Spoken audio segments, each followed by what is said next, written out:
बढ़ते हैं, शुरुआत करते हैं 2020 के इस सबसे बड़े वेबिनार की, जहां हमारे उत्तराखंड के वो सपूत आपके समक्ष हैं जिन्होंने हमेशा उदाहरण पेश किए हैं, हमें इंस्पायर किया है और एक बेहतर उत्तराखंड की दिशा की तरफ हम सबको आगे ले जाने का काम किया है।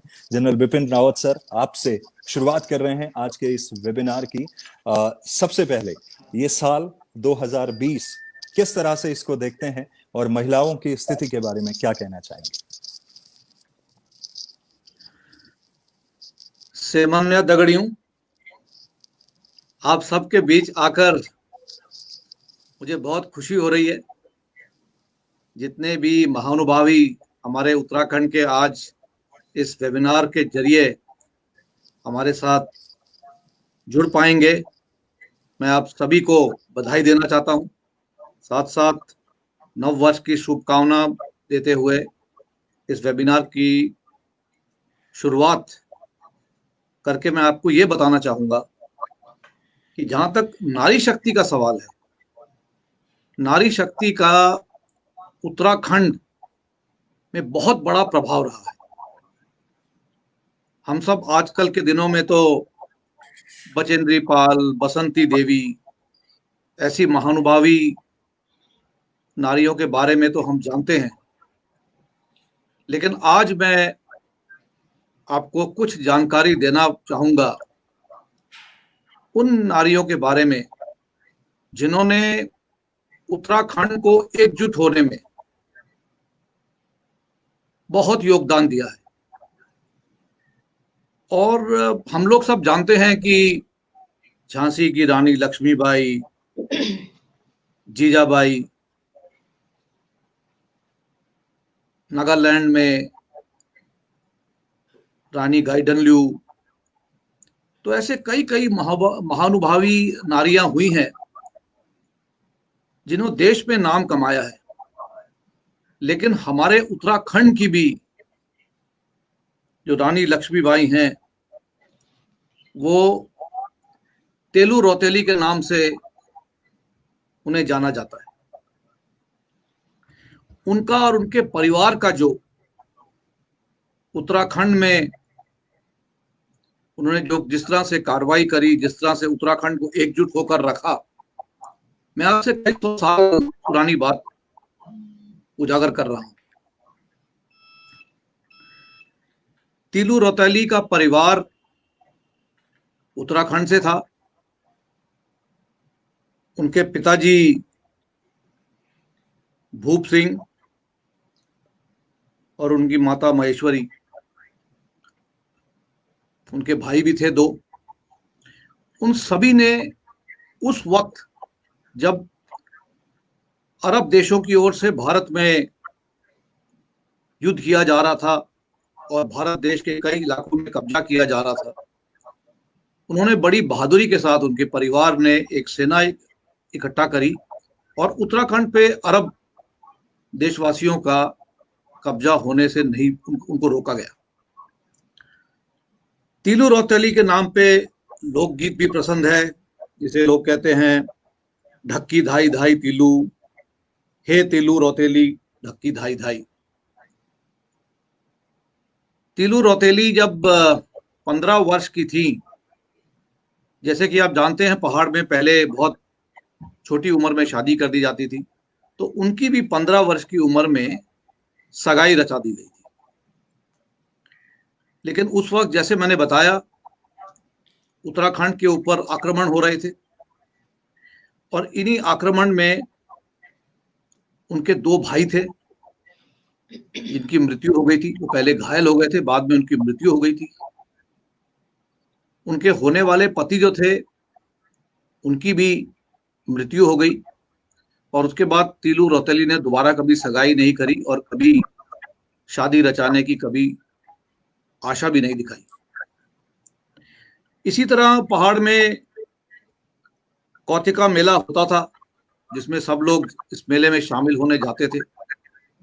तो तीलू रौतेली का भी एक बार ऐसे मन हुआ कि मैं भी कौतिका मेला में जाना चाहती हूँ। तब उसकी माता जी ने उसे बताया कि कौतिका मेले जाने अपना विचार बदल तथा अपनो बुबा भाइयों और खून वालू जवाई को मौत को बदला लीन चैन, अगर तू दमसाई बदला दीनू सफल रायली, दुनिया में त्यार नाम अमर हुई जाल, कौथिक जाने को बारे में न सोच और लड़ाई को तैयारी कर। तो इन शब्दों को सुनकर तेली रौतेली ने भी विचार किया कि मैं भी जंग में हिस्सा लूंगी, और उसने अपनी एक सेना इकट्ठा करी और फिर खैरागढ़ से होते हुए कठ्यूरी सेना के साथ उसने 7 साल तक मुकाबला किया। टिकोली खाल में पहले उसने मोर्चा संभाला, वहां से भिलाऊ भान, चक्रौता, सरायखेत तक हमला करते करते उसने उत्तराखंड में काफी इलाकों में कब्जा कर लिया और अरब शासन को उत्तराखंड में आने से रोका।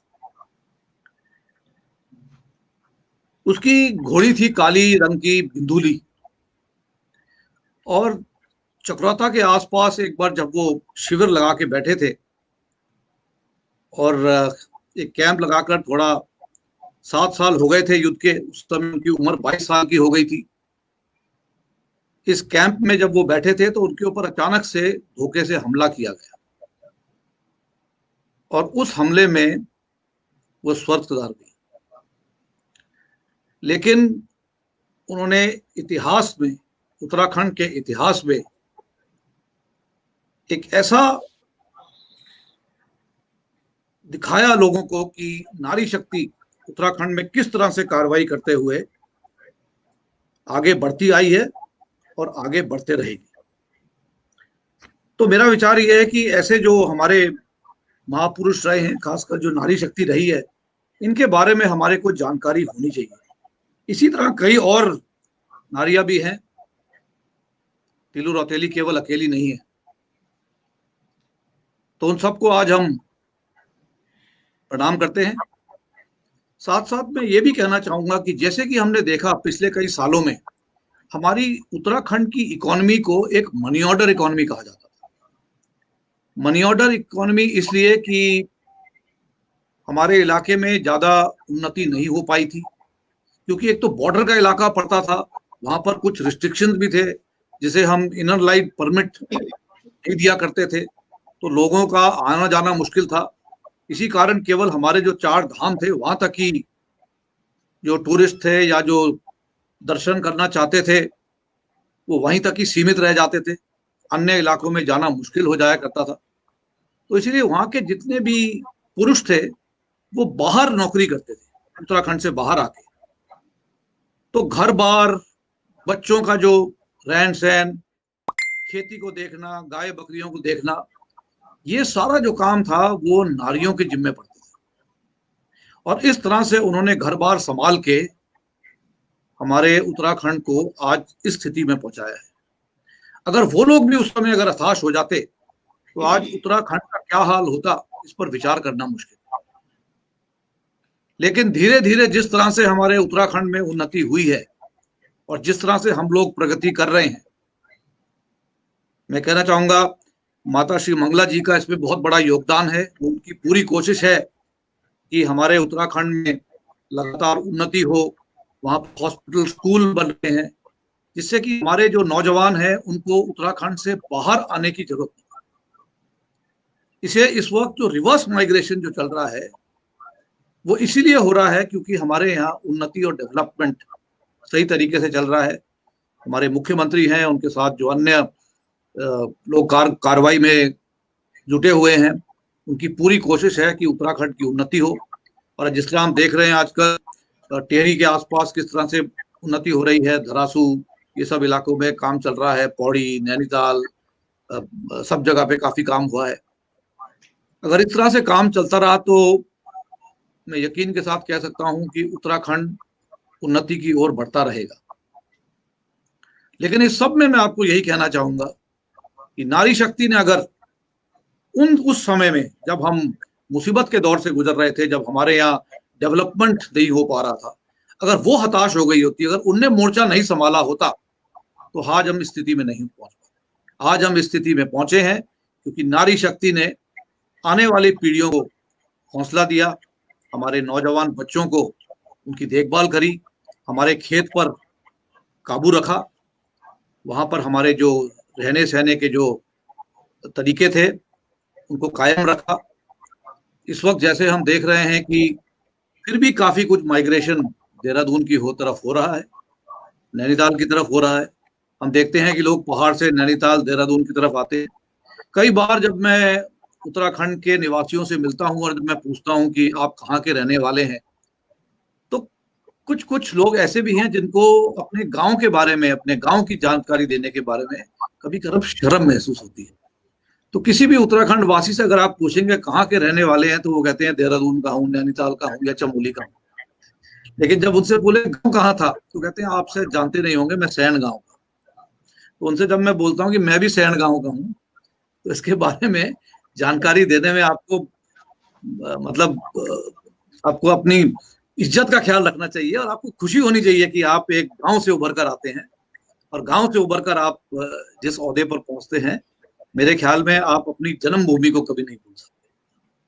तो इतना ही कहकर मैं बस ज्यादा समय नहीं लूंगा, क्योंकि आज बहुत से लोग हैं यहाँ जो अपने विचार प्रकट करना चाहेंगे। लेकिन आज इस माध्यम से, इलमेल के इस वेबिनार के माध्यम से, मैं उत्तराखंड की नारी शक्ति को नमन और बहुत बहुत धन्यवाद करना चाहता हूँ। जय हिंद, जय बद्री विशाल।